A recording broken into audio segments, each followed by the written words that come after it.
So if you're using Kali Linux and you run into this error, could not open log file and permission denied, don't worry, you're not alone. A lot of people see this error when they try to update or upgrade their system. Now, why does this happen? It's pretty simple. The error shows up because the command you type doesn't have admin rights. In Linux, some commands need special permission to make changes, and if you don't run them as root, the system blocks you.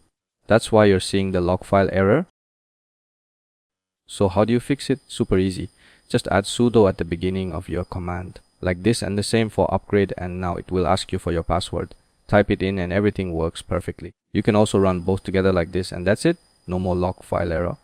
So remember, whenever you see this kind of permission denied message in Kali Linux, it usually means you just need to run the command with sudo, quick, simple, and fixed.